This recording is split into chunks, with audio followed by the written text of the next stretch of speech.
Hello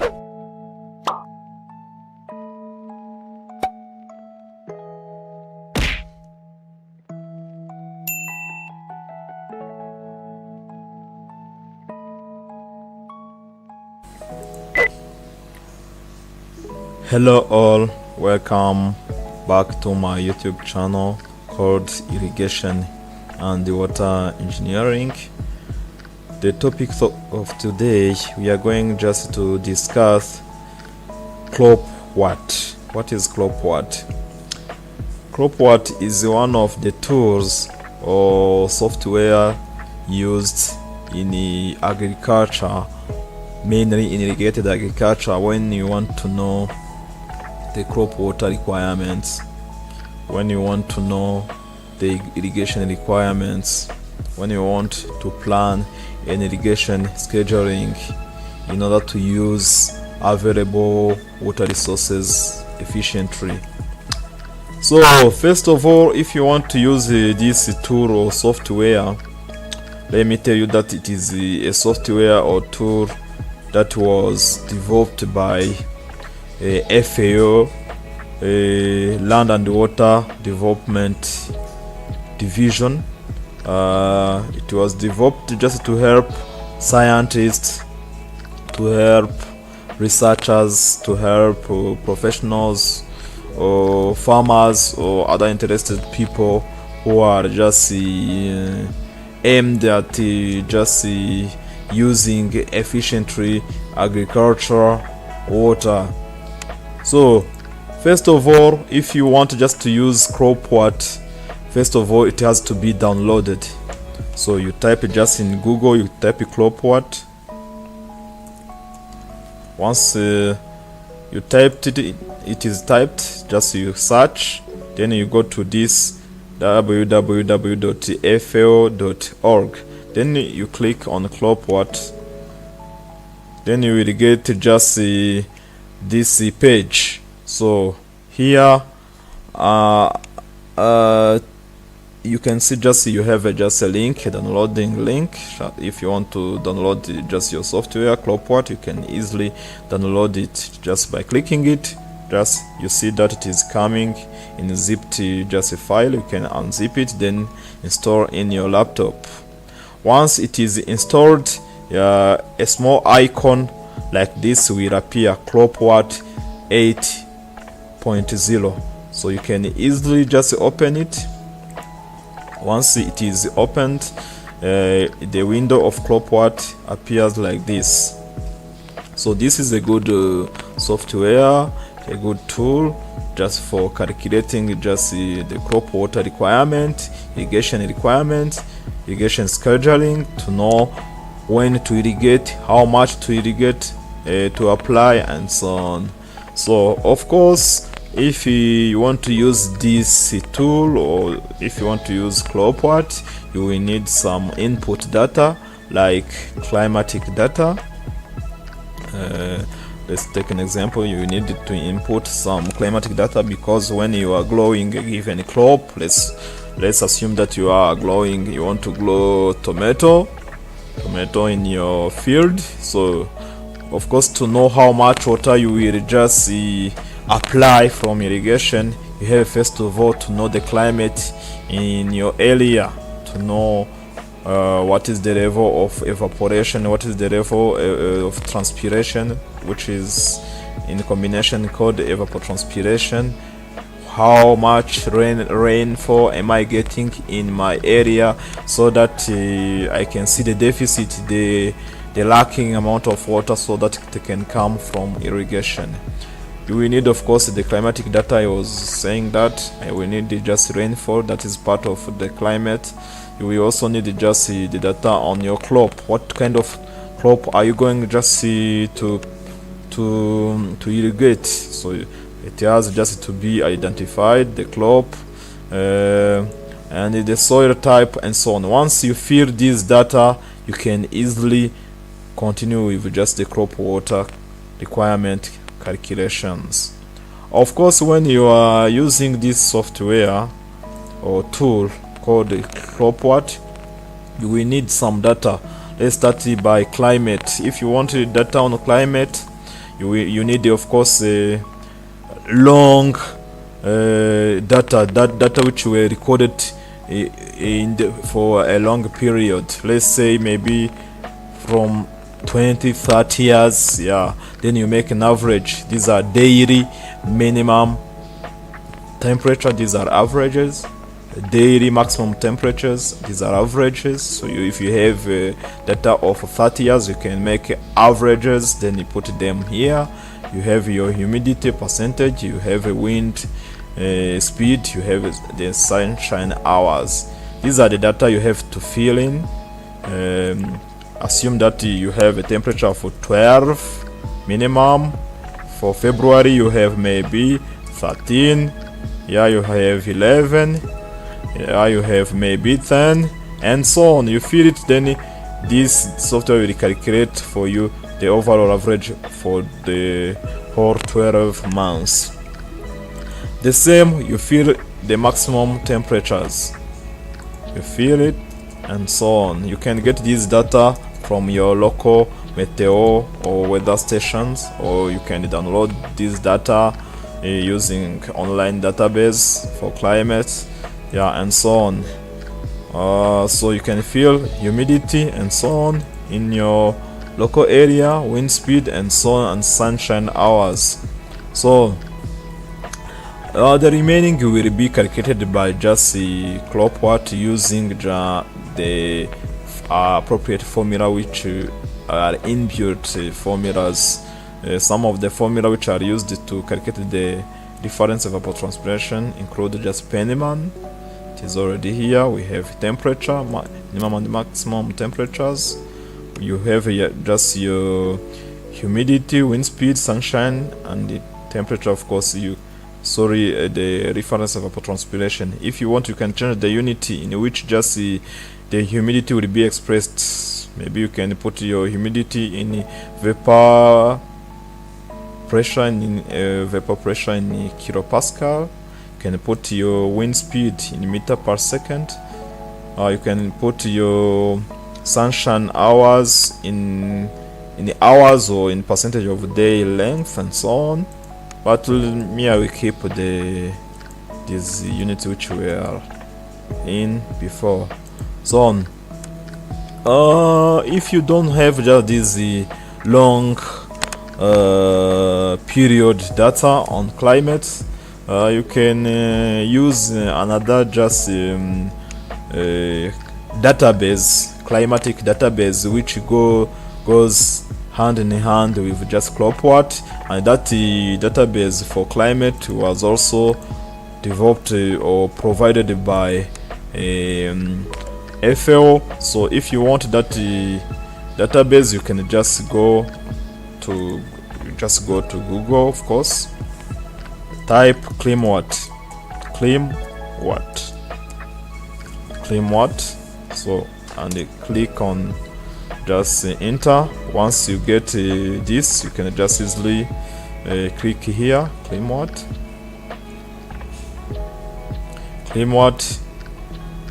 Yeah, you see now you have just your CLIMWAT just source. If you want, you can just click here in order to reach just the database. So here you have a download link, download CLIMWAT for CROPWAT. If you click here, it will be downloaded CLIMWAT.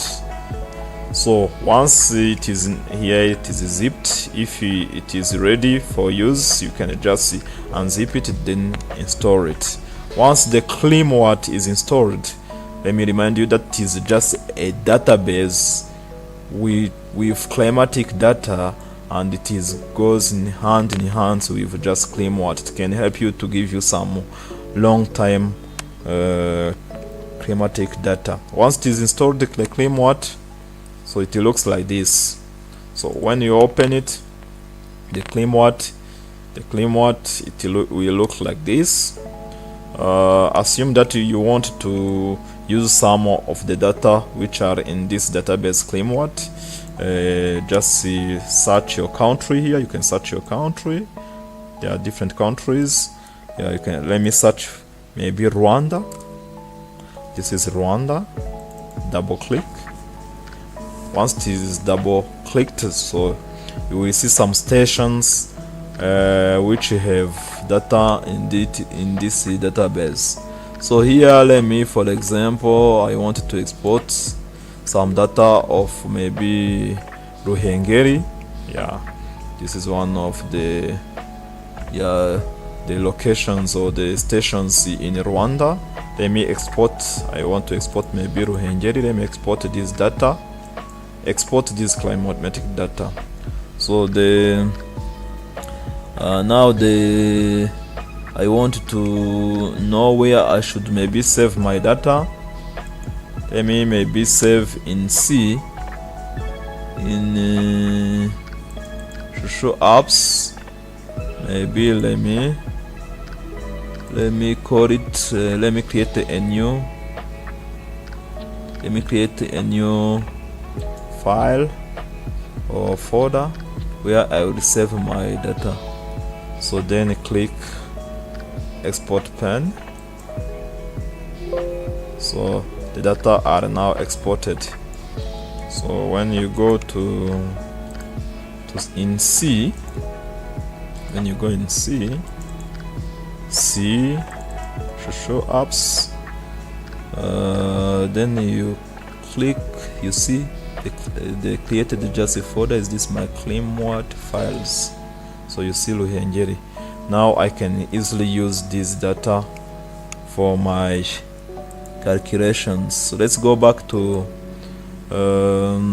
so let me go back to CROPWAT just to continue with just the use of just the data I have just exported from CROPWAT.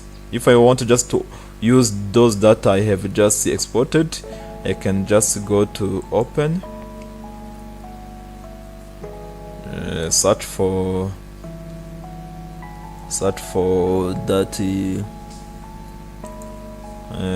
that folder where I have just stored, saved my data.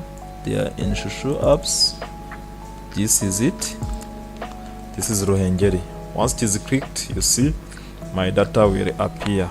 So that's how you can use CROPWAT just to export different data depending on the station you are looking for. So another way just to get data, you can of course visit your local meteo or weather station to get this kind of data.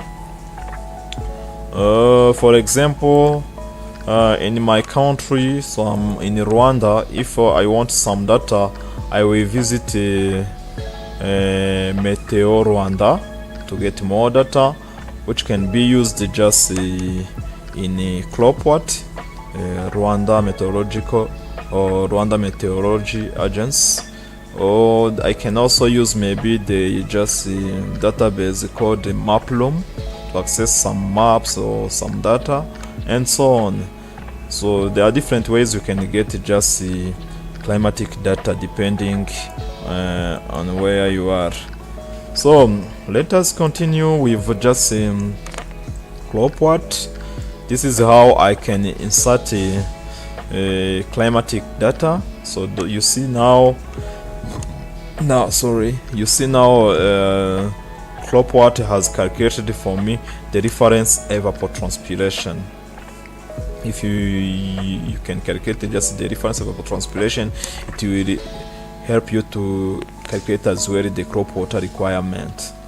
So to continue with CROPWAT software tool that helps us just to calculate the crop water requirement, the irrigation requirement, to plan for irrigation scheduling, not to use efficiently agriculture water. So we have seen that we need of course the climatic data. Once they are filled, CROPWAT will help you just to immediately calculate the reference evapotranspiration.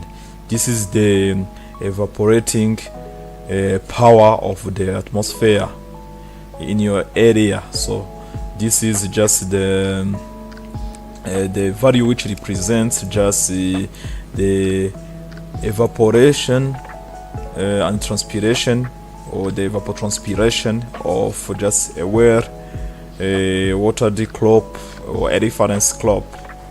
Just to calculate the crop water requirement or the evapotranspiration of other crops, it's a matter of taking the crop coefficients, of that crop multiplied by the reference evapotranspiration in order to get the corresponding crop water requirement or the ET.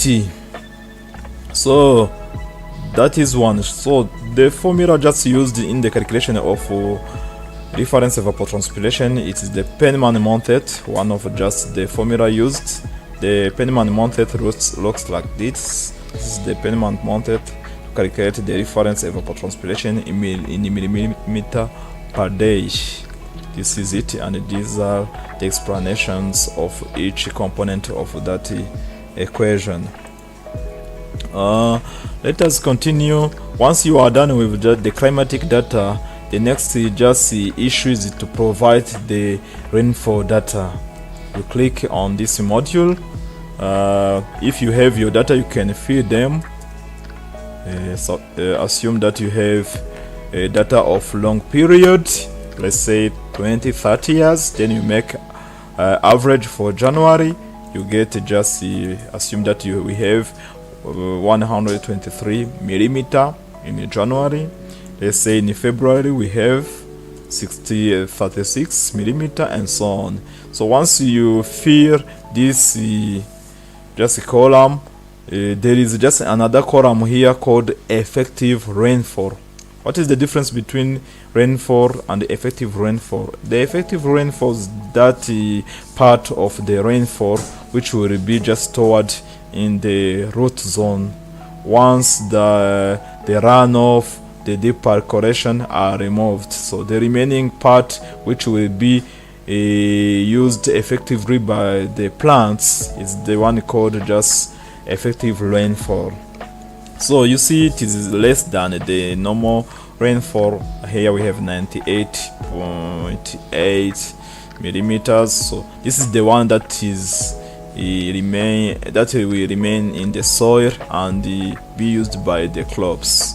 So depending on the method, you can just use this is the USDA methods which is used here in the calculation of effective rainfall, but you can just use other method as well. You can decide just to use 8% or 7% if you want. You can adjust just the percentage of just your rain which will be turned into effective rainfall. So if you click here, we assume that we will be using fixed percentage in the calculation of our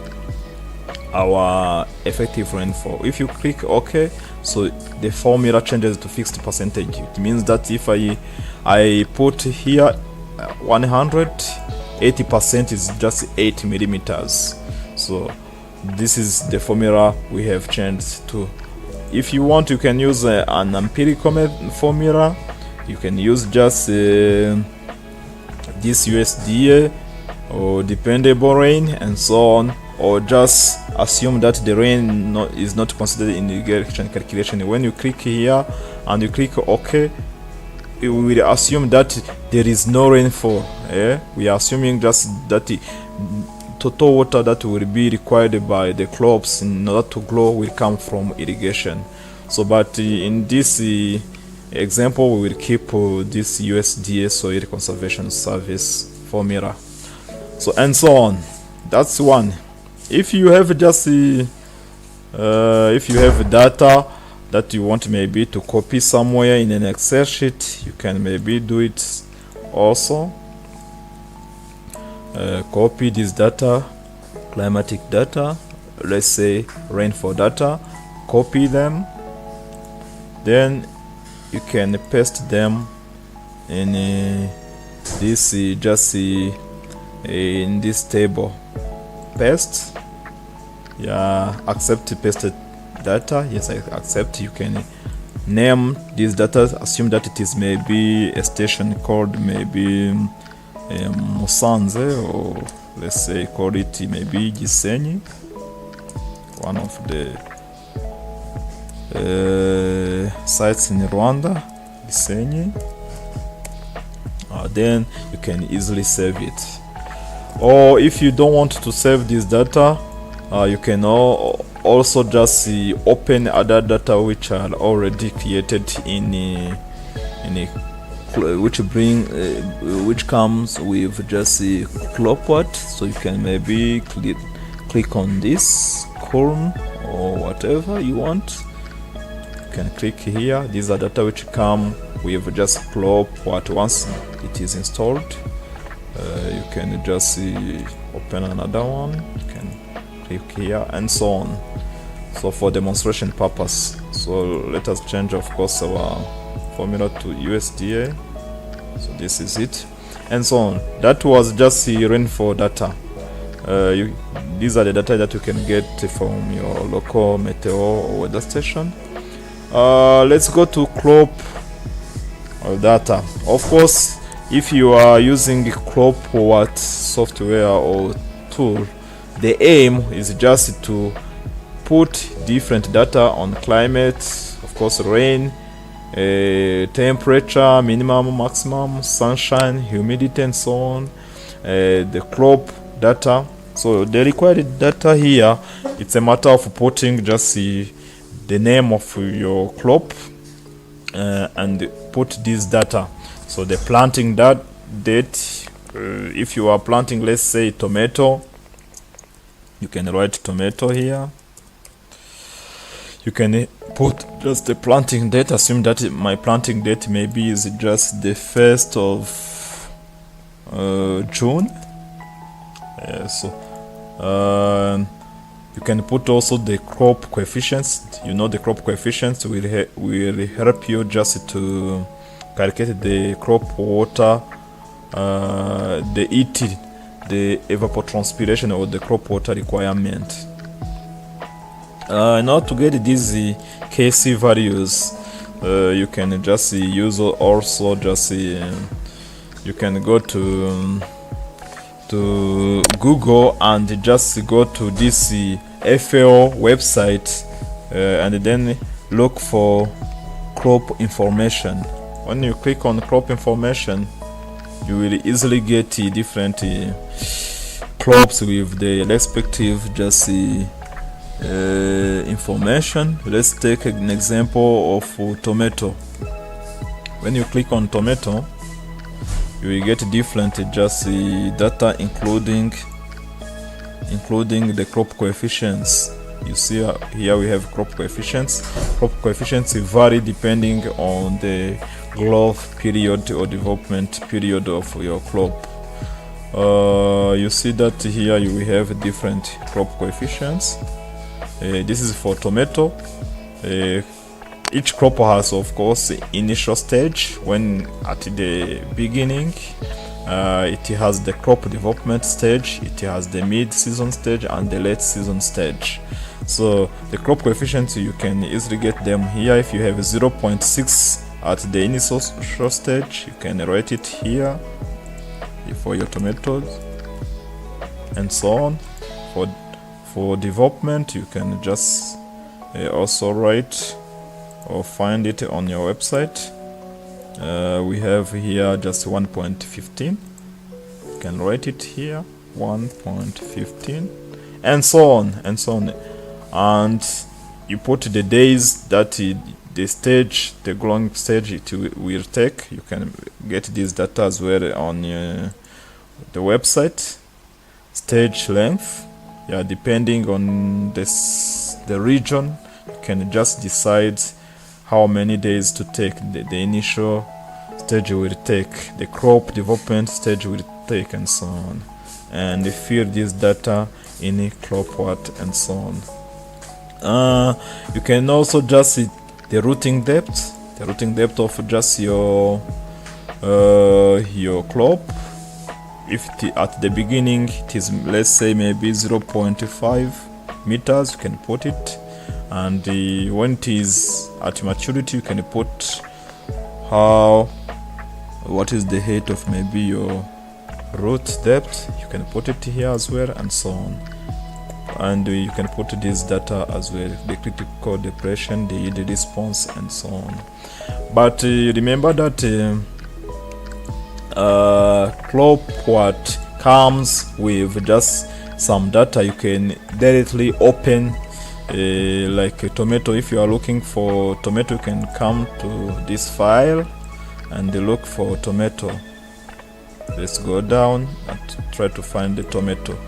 Tomato is already here. It came with just the CROPWAT. Once I click it here, immediately I get some data. So it's a matter of now adjusting depending on your crop variety and so on. You can adjust or keep them as they are. You can adjust just the initial growing period. You can maybe make it maybe 35, or you can just adjust it to 25 and so on. Once everything which is changed here, it will also affect the total growing period. You see here now, so it really depends on the stage length here and so on. Once you are done, these are the major input data of CROPWAT, and the remaining is now to put the soil data.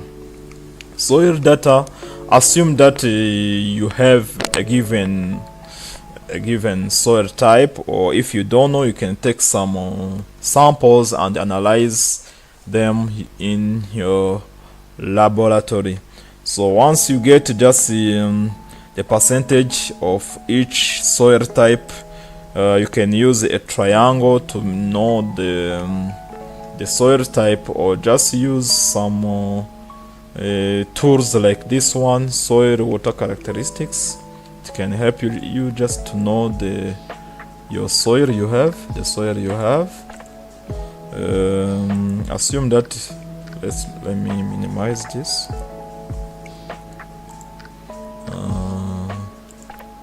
So I have this soil water characteristics. Assume that I have maybe sand.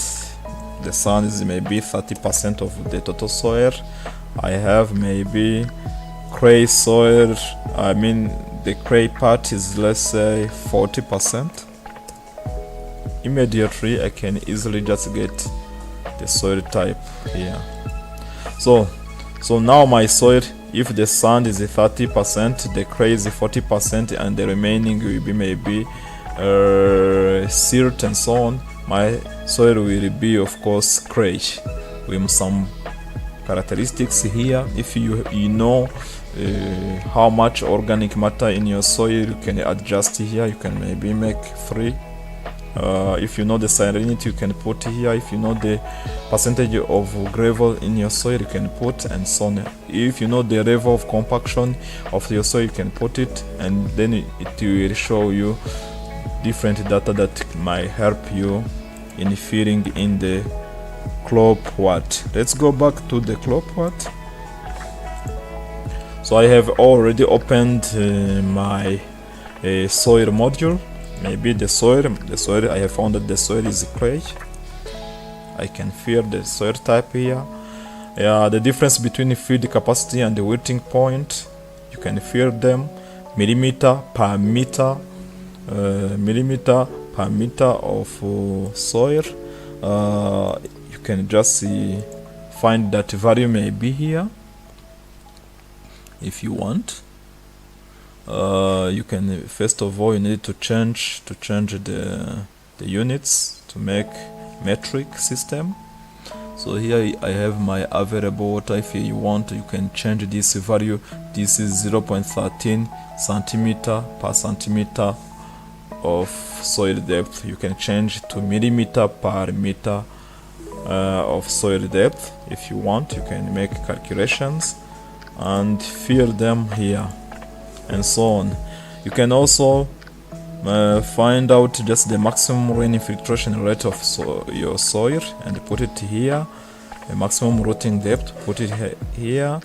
The percentage of total available moisture, put it here. Initial available soil moisture before growing your crop. Maybe you have your initial available moisture before planting. You can put it here as well. Or if you don't want, you can immediately just open some data on soil which come with just CROPWAT. Just come here and you look for the soil of your choice. Maybe you have a light soil. You can, maybe if I put it here, it will look like this, or if I want, I can change the soil to another type. Maybe I have maybe a black clay soil. I can maybe paste it here and adjust this data and so on. Right now I have put just all the data required. I have my climate, I have the rainfall data, I have the crop data on tomato, I have the soil data. I can now, once I click here, I will get all data that I was looking for related to crop water requirements and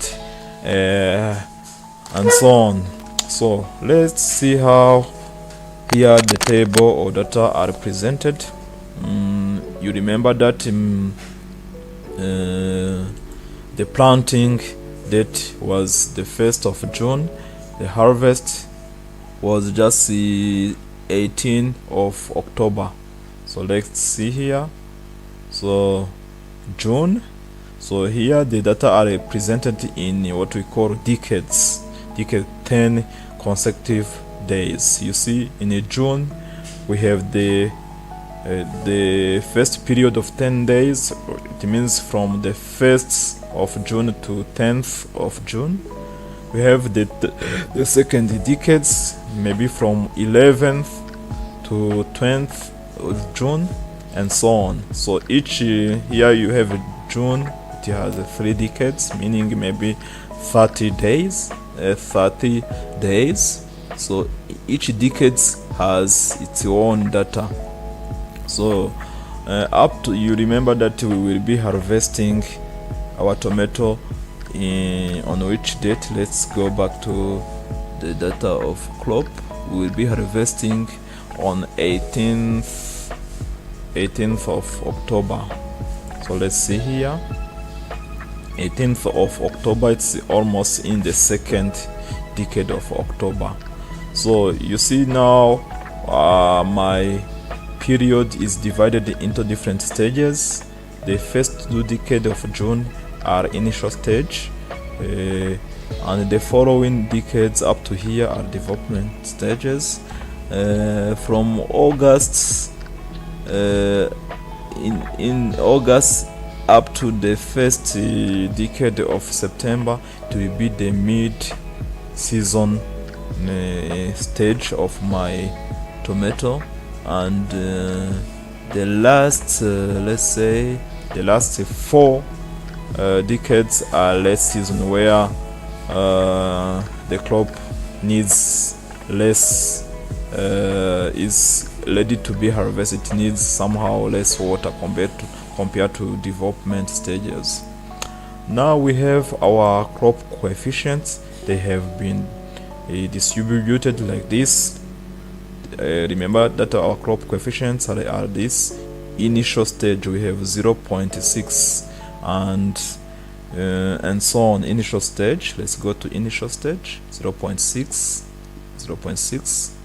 Development stage, when we go to development stage, the development stage is this. It means it's, maybe we can do interpolation. These are the values between 0.6 and 1.15. These are the values which are here, so which are less than this and which are higher than this. So when you go to development stage, the crop coefficients have been calculated like this. These are the one. So let's go to mid-season. So when we go to mid-season, you have 1.15. Mid-season 1.15. So we already have just values which are nearby. They are not exactly 1.15, but they are close to that value. Then the late season just is in this just range between this value and this value. You see that we have a value which fall in that category and so on. So now these are the ETC. In order to get this value, if you remember, in order to get just the ETC, to get evapotranspiration millimeter per day, we have to take the reference evapotranspiration times the crop coefficient. So in other words, we use this formula. If we want to calculate just the ETC, we take the reference evapotranspiration times the crop coefficient in order to get the ETC millimeter per day. So let's see. Let's take an example. Here we have a crop coefficient of 0.6. Let's see in June what is the reference evapotranspiration in June. Is it in June? Yes, the reference evapotranspiration in June is just 2.75. 2.75. This is it, 2.75. So we have 2.75 as ET0 in June, ET0 millimeter per day, and the crop coefficient that we have here is 0.6 in June, 0.6. So let's go to our Excel sheet. So crop coefficient KC is 0.6. So in order to get just the ET, so we need to take the reference evapotranspiration, which is this, times the crop coefficient. Then we get 1.65 millimeter per day as a crop evapotranspiration or crop water requirement. 1.65.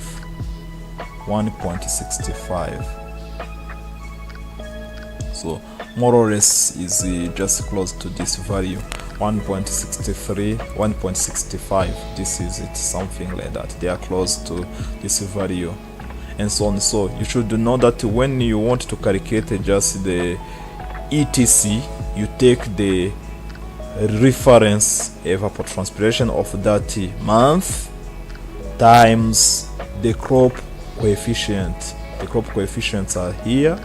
Once you take the reference evapotranspiration times the crop coefficient times the reference evapotranspiration, you get the ETC. So in this column now we have just ETC in millimeter per decade. It means that you take this value times 10 in order to get just the whole crop water requirement or the whole evapotranspiration during 10 days. It means that in June, in the first decade, in the first 10 days, we will be having the total evapotranspiration equal to 16.3 millimeter per decade or per 10 days. In the second decade of June, the whole crop water requirement or the total evapotranspiration will be taken as this times 10. It means that 16.5 millimeter per decade, and so on. Then at the end you make the sum of this. Let's go to effective rainfall. So in June, the effective rainfall, these are the effective rainfall we'll be having, and so on. Remember, effective rainfall, that part of rainfall which will be stored in the root zone of our plant. So not the whole rain will just be utilized by the plant. A part will be utilized by the plant, the remaining will be losses. So these are the effective rainfall which are obtained in this column of the rainfall module, and so on.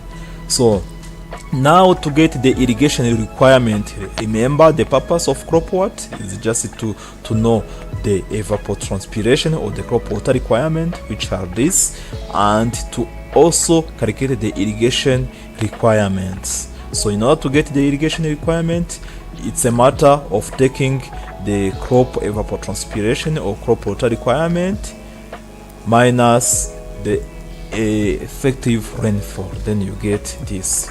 For example, in this law, you see that here we have enough rainfall compared to what the demand, the demand or the evapotranspiration, the crop water requirement was 16.3. then we got a higher rainfall, no need of irrigation. The same to this place, no need of irrigation because the rain is higher than the crop water requirement. The same to these areas. Let's go to here. You see now that the demand, the evapotranspiration is higher than the rain, so which means now it is the difference. We take this and minus this, you get this. Take this minus this, you get this. Take this minus this, you get this. So this is the water that irrigation should supply, but remember this is the net irrigation requirements. So you need to also to take into account the efficiency depending on the system, the irrigation system you will be using. So that water has to reach the crop in order to fulfill its water requirements. So that is, in a few words, that is how we calculated just the crop water requirement, the evapotranspiration and the irrigation requirement. Now we have our just calculated crop water requirements. This is the total. It means that the tomatoes which were planted on 1st June, we require 384.1 millimeter of water. So, and the effective rainfall that will be received during that period of growing our tomato will be 372.6 millimeter. This is the effective rainfall which will be stored in the root zone. So it means that the water that I will be required to apply in as irrigation water will be 33.4, something like that. So you can now easily copy this table, either data only or data and headers. Let me use this one, copy and paste in Excel sheet so that you can use for other purpose. Now I have pasted my data. I can now use them as the way I want to use them. This is it. That now you can easily just calculate just the crop water requirements. You can easily calculate the irrigation requirements depending on the type of crop you are dealing with. Thank you.